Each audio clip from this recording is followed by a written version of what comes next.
Hi everyone, welcome back to the channel and welcome back to the bench. Now it's been a while, hasn't it? You may have seen a couple of videos that have been in the pipeline for a bit, but we haven't done proper on the bench review stuff for a little minute. So we're taking a look at the BRN-180 today. Now I did upload a quick video yesterday just showing you what's in the box, but I'll play that for you first and then we'll get to the next part. So we've got some unboxing to do here today. Two new rifles have arrived. We have the new or newish Daniel Defense Mark 18 from Double Eagle. I'm just going to take a quick look here. New style mag with it as well. Let's get this out too. This mag actually feels really good. I'm not sure if it's the same as their new version 2P mags, but it feels really good. Looks like they're taking some hints from Guns Modify and how they do their mags, so it'll be interesting to see how that performs. We can whack that in the gun. And there we have the new Mark 18 from Double Eagle and EMG. It's got lovely trademarks on there all over. I've never actually felt Daniel Defense accessories before, but this grip, you've got like a rubberized section on top of the plastic section here, and it's really comfortable. Same with the stock, rubberized cheek sections here. Looks really promising. The gun is very sturdy. There's no wobble in the receivers at all, but you can still pop the pins out by hand. So that's very cool indeed. And then let's have a look at what's underneath it. Underneath it, we've got a another hard case from Salvo Precision. I ordered this a long time ago. This is their new BRN-180. Now, when I ordered it, I ordered the Deluxe edition, which is about $800 or so. But when I ordered it, I thought it was coming out pretty quick, and we've been waiting months and months for this thing to release. So, it comes in a nice hard case. Very nice indeed. You've got your manual and stuff in there. You've got some kind of barrel tool. Maybe that's for disassembly. We have a Stanag type mag in the box. Looks very much like an MWS mag. Very cool indeed. We have a folding stock, much like the SIG stocks, but this one feels a hell of a lot sturdier than the Salvos, but we'll have to wait till we get it on the rifle to take a look at that, which is very nice. And then, of course, the BRN-180 gas blowback. This runs on the MWS system, and it's very unique looking. You've got sort of like a half-style bolt, which has a huge carry hand, like sort of charging hand on the side, sorry. We've got their model BRN-180, the caliber markings.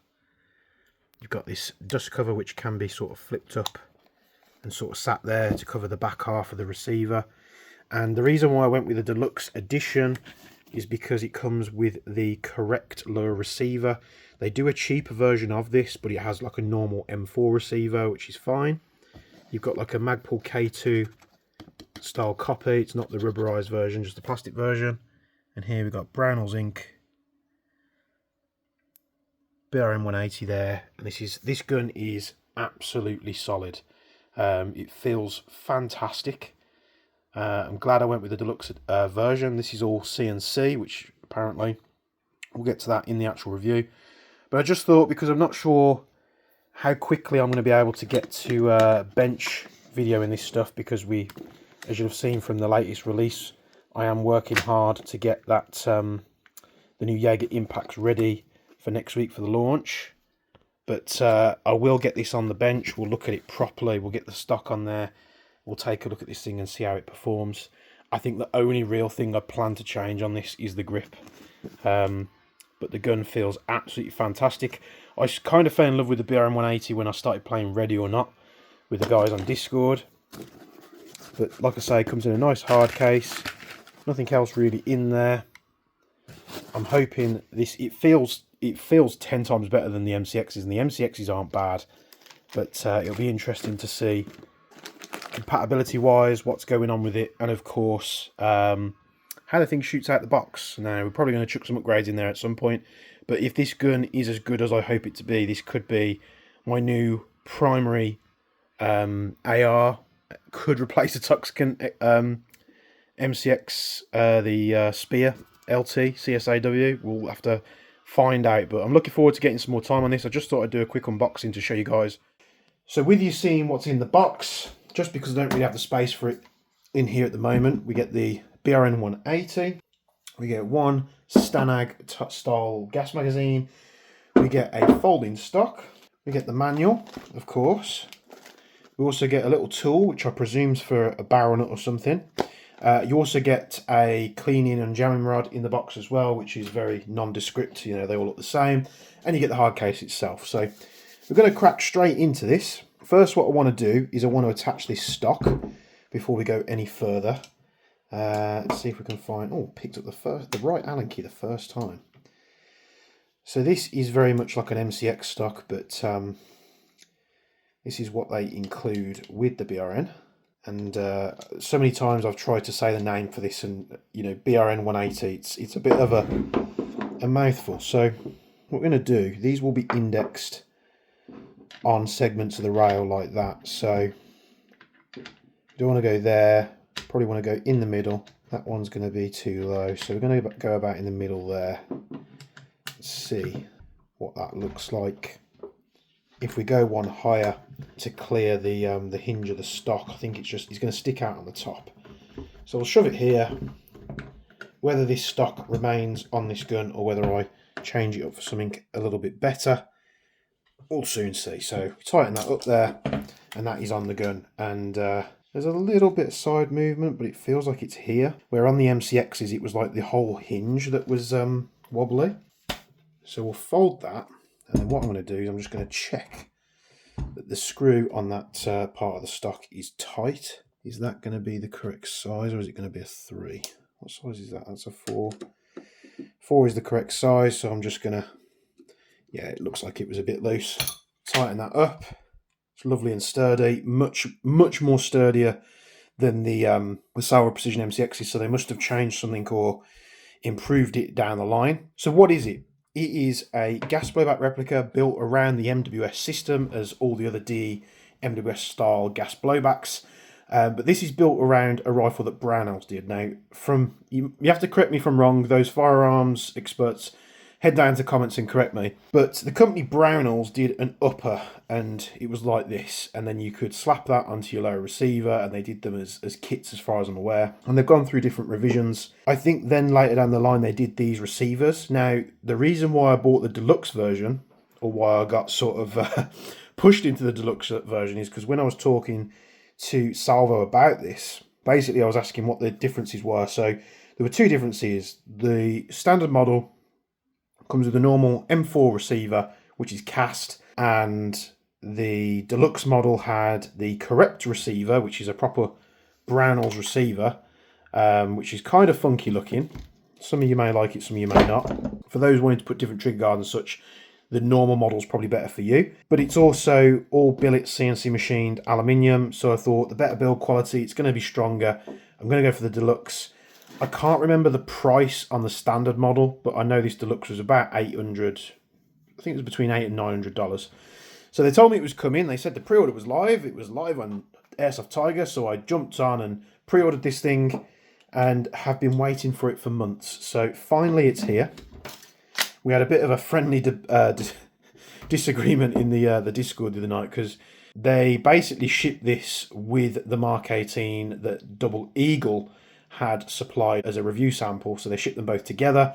They shipped mine first. There's a guy in the Discord, some of you may know him, some of you might not, called Myriad, who's in the States. I get mine shipped first. I'm saying, look, mine's been shipped. I think he was away in LA at the time. And then this landed here on the Monday in the UK. So then UPS sit on it. So his gets shipped afterwards. His lands in the US, I think on the Monday or Tuesday, and then he got it the second day. So UPS messed around a bit on this. I did pay the import charges in advance. Can't really give you an accurate figure because I paid import charges on 2 rifles. So usually what UPS will do is it will say in a warehouse on the tracking, and then they'll send you what they call, for us in the UK, they call it a RIF declaration. So they send you this, you print it off, you fill in all your defence details for us to be able to import this stuff. You send that back to UPS, they deliberate it for a couple of days, and then you get your parcel. So I booked to be on the range at 6mm today, and then I kind of like written it off because I was like, it's not turning up. And then as I got in the car to head to 6mm for another reason, because I got a couple of bits for Joe at 6mm, UPS were outside the house and they delivered it. So that's the story behind it. I really did fall in love with this BRN-180. Like I've said before, playing Ready or Not, and it's very funky and unique looking. I really do kind of like the blocky design on this. It's just a bit different, you know. We've got plenty of M4s. I like the unique stuff, but it also needs to run good on a good platform like the MWS, and the upgrade parts and availability of parts needs to be, you know, compatible with the MWS platform, so it's easy to put bits and pieces in there. So, right, we're going to get straight to it. Full CNC makeup on this gun. It's all aluminium as far as I'm aware, including the lower, the upper and the rail. Comes with a side folding MCX style stock. You've got a copy Magpul K2 grip, which is very nondescript, but it's pretty much the same thing. I've had these on a couple of the Double Eagle rifles now. I'm pretty sure I've got a couple of them dotted about all over the place. But yeah, it's not got the rubberized texture. It's got no trademarks on it, but it is a comfortable grip to have out the box. Now, the difference that you're going to see with the BRN-180 compared to your normal M4, you've got no charging handle up the top here. It doesn't have a full style bolt. It has like a short bolt, which is much more blocky in its geometry, and you have a side folding charging handle like this. Now, the only thing that I've picked fault with this out the box is how loose this arm is, and apparently it's like that on the real one. So I don't know how I feel about things like being loose like that. You know, hopefully Salvo's watching and they can make a new charging handle that's a lot better fit. But you know, for me, for the price that it's cost, because I did purchase this myself, it would have been nice just to have that nice and solid, because loose parts like that are a massive pet peeve of mine, and I won't be able to unnotice it now. So comes with a Stanag map, like I said. You know, your bolt release is found on the left hand side, and I don't know if you've heard that there, but it's very crisp, very nice indeed. It's got this lovely M-lock integrated sort of, it's separate, but it all flows with the geometry of the rifle. It's extremely sturdy. You've got this huge long top rail here for all your accessories. Let's have a quick check of the trigger for an MWS. They're usually not great, but oh wow, hold on a minute. Feels like we're right on the wall there. Bit of over travel on it, but the trigger for an MWS is actually very, very good. So what we're going to do, I'm going to pop the rear pin out. Never took one of these apart before, so this is brand new to me. Pin comes out under finger pressure, which is very nice. It's something that I always look for in these guns, because there's nothing worse than having to get a punch and just smack the crap out of it with a hammer. I like the receivers to be a nice tight fit like this. And people will say all the time, you know, on the real ones, you know, they're sloppy and they rattle about. They shouldn't have to. If certain airsoft companies can make receivers that are just nice and solid like this, but then you just press the pin and it comes out nicely, why can't real firearms manufacturers do that, eh? Don't accept mediocre. So it's not the end of the world if it rattles a bit, of course, but it's always something that us airsofters like to test. So we're going to pop the front pin out here, and we'll take a look at the individual components. So with the upper off, you have this block at the back here, which sits in between the receiver here. Looks like there's a bit of glue or something stuck to that pad there, which is going to annoy me. You've got dual recoil springs. It's got a very nice fitment of this plastic part to the rear of the upper receiver, but we basically, I assume, we slide this out, level that up with the notch there. This will come out. I'm going to have to find a way to better secure that in there. The guide rods and springs will come out separately. We can take the bolt out, which is a nice chunk of metal, to be honest. We've got a usual style MWS hop adjusters, and I'm a massive fan of these. Do you know why? Because you can just take the mag out, you can put your hand through the mag well, scroll that wheel back. It's very easy and audible. You got nice tactile clicks on them most of the time, and it will probably be compatible with most MWS parts. So very nice. You've got this dust cover here that has like a little ball detent on this side, so that just slots in there. And what that means is under operation, so usually you've got this part rear section that's exposed. If you want to store it or whatever, like any other dust cover, you can do that and it'll cover up that opening in the receiver to stop any dirt ingress or anything like that. So the bolt itself, now this part, I did find that this on the MCXs as well, this part is a loose fit. I would much rather they change the geometry on these rear pins, because what you have here, imagine you've got like a bolt section. So you've got that pin that comes through, and you've got a body like this that it sits on, and then you've got an O-ring on this surface. And the whole reason of this being pulled back and held in place by this bracket piece, this little plastic piece, is it secures that pin against the back of the bolt and it seals it. You get this on the MWSs, but what I found on the Salvo MCXs, and as well as this BRN-180, this can move. So that to me means that there's going to be potential for an air leak here. That could be very easily rectified by shimming that out, maybe putting like an E-clip on the back there. I might do that, but it's got to be mentioned. You've got a nice brass roller up the top here. Some very nice geometry on the bolt. This is, of course, looks to be CNC machined. I don't think it's steel. So it's not normal steel, but I would hazard a guess, I could be wrong, that that's stainless. That could be stainless, because it's got more weight to it than aluminium. So this has got the normal buffer style section on top like an MWS bolt. Got the nozzle here. I imagine this is going to be identical to their MCX line of nozzles. So in terms of the bolt, not bad at all. It's got a nice bit of mass to it, more than the MCXs. It'd be nice if I am right and this is stainless for longevity, because, you know, with the MCXs, with the cast bolts, they did have some issues. Got some nice strong recoil springs here. Very, very smooth indeed. And what will be nice at some point is if we can find a way to maybe do some kind of shimming with it. I'm not even sure how we'd do it. We'd just want to space it out slightly, wouldn't we? Maybe modify this part and make it a little bit thicker. Who knows?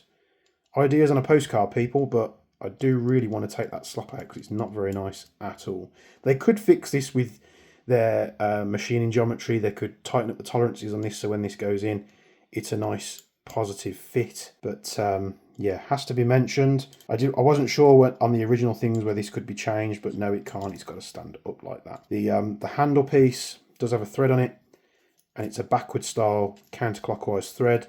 So I'll be Loctiting that on at some point, because really it doesn't need to be loose like that. Right, to put the upper back together, really simple. We'll take our bolt, we'll slide that in from the back, nice and easy to do. We take our charging handle, sit that on the bolt, slide that forward, take our rear buffer, which we do have some, it does feel like we've got some rubber in there, yeah, so they have listened to feedback on their other replicas. We take these, we've actually got slots here. I don't know if you can see this in the material. So you've got these slots here. Don't confuse them with where the guide rods need to go. They need to go in the back of the bolt there. So we need to slide those in the back of the bolt, not the top section. So we can just slide that back in. That's going to want to push out for the moment. Up here we've got some very funky colours going on. Let's see if we've got any steel parts. So this sear, the full auto sear, is steel. I'd imagine the semi-sear is also steel. Hammer, again, steel. Bolt release, steel. Z plate is also steel. Mag release is also steel.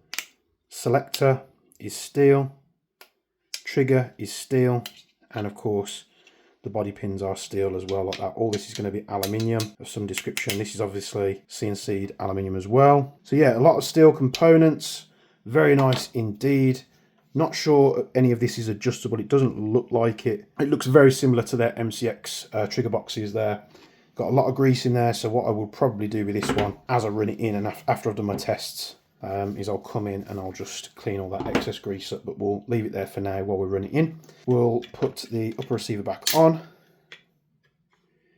And you know, all those people that say that I run the on the range tests on the VFCs without cleaning the barrels. I've never cleaned one of these MWS barrels before doing a range test, and they perform just fine. Right, we're going to do some a quick test now. So I need to put some gas in this mag. So we're going to put some propane in there. We'll just load that up with some gas.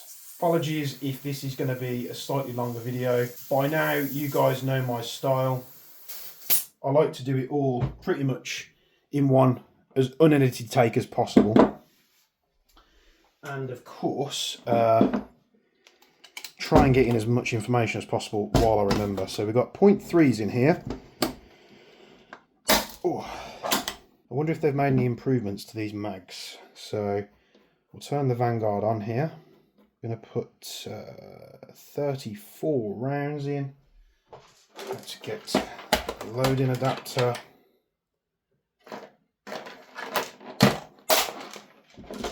So using a standard MWS loader adapter. See if we can fill this. Now, we don't have any in the tube, so what I'm going to do, I'm just going to prime the tube. There we go. Otherwise, we won't get 34 rounds in there. I always set it to 34. I'll go one less. Just stops you damaging the nozzle by overloading the magazine. So I always go one less anyway. So these tend to have very loose feed lips. This one looks the same as the Double Eagles and the other Salvos, so we'll give it a go. If you fill them this way, what you want to do is quickly pull that up. Now this one does actually seem a bit better, but early to tell at the moment. So we'll put this down. We need to grab the chrono. Grab some safety specs just in case. I'm going to set up the old catch box for now. I know I've got a new catch box, but there's so much stuff in this room at the moment, it's just very difficult to get to. So we're set to 0.3 gram BBs. Load a round in the chamber.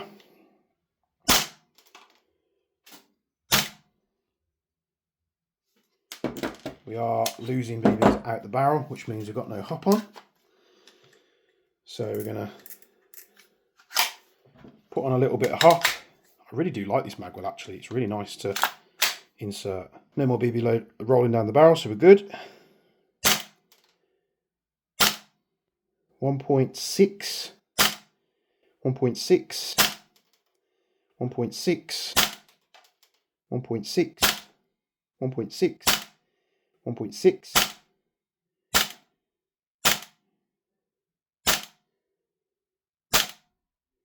And the last shot was 1.53, so very consistent. A little bit warm, to be expected, to be honest with you, because it was bought overseas. But you know, we'll be shoving an MPass in there. But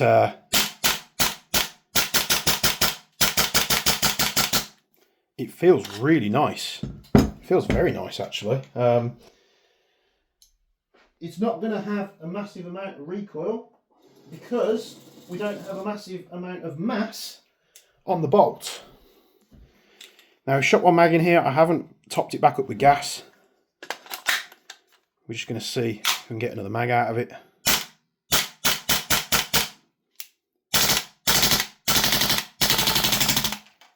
Did run out of gas towards the end there. To be expected for a first use. Just top a bit more gas up on this mag. It is brand new.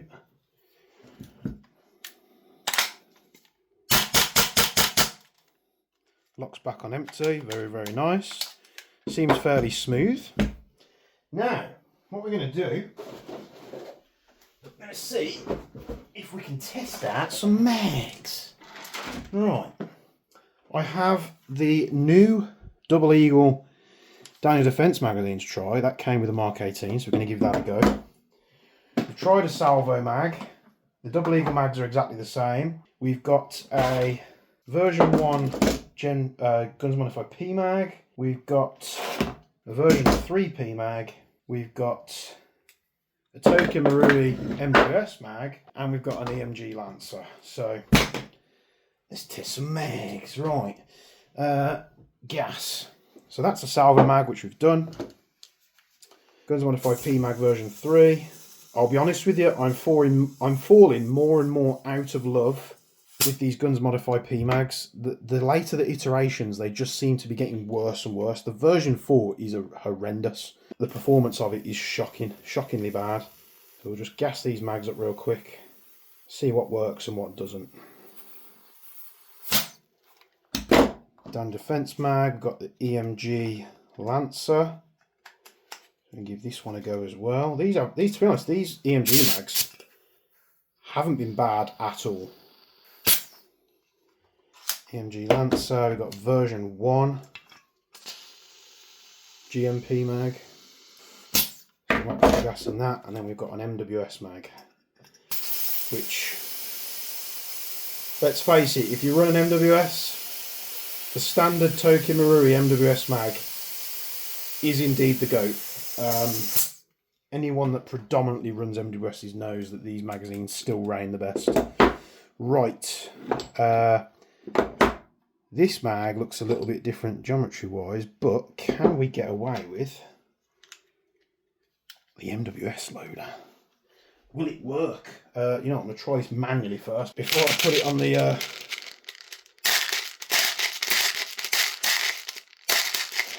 Vanguard. Yeah, it's a little bit tricky. That is a bit like the PMags, to be honest, just a little bit harder to fill. We'll do the Lancer.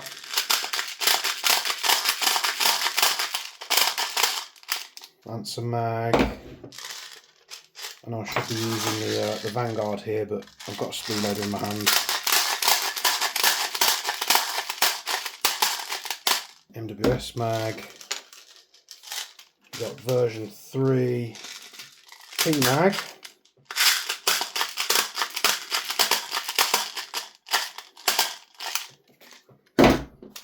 Version 1 P-mag. And we're not testing anything drastic. We'll wait for the on-the-range stuff for that. We just want to see if these things work. So first of all, because I'm interested to see if it works, is the Double Eagle Daniel Defense polymer magazine.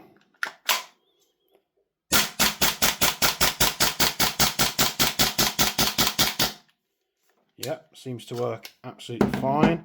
Started to wither out a bit on the end there. We've got a version 1 Guns Modify PMag.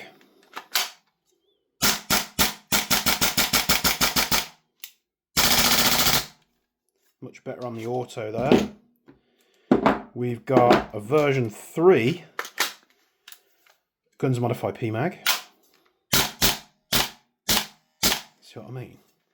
Like, why would it not work? It's just... So the version 3 one doesn't like it. Version 1...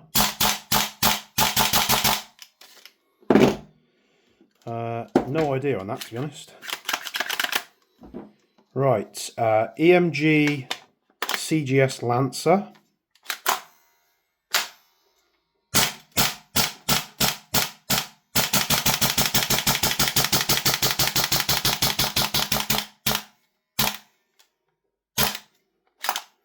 Didn't lock back on empty. The gun might be getting frozen up a bit. Seems okay. Got that nozzle twang that they usually have. The other thing you have to learn on this as well is what handle am I using to charge it, because it's kind of like an AK now. But MWS mag.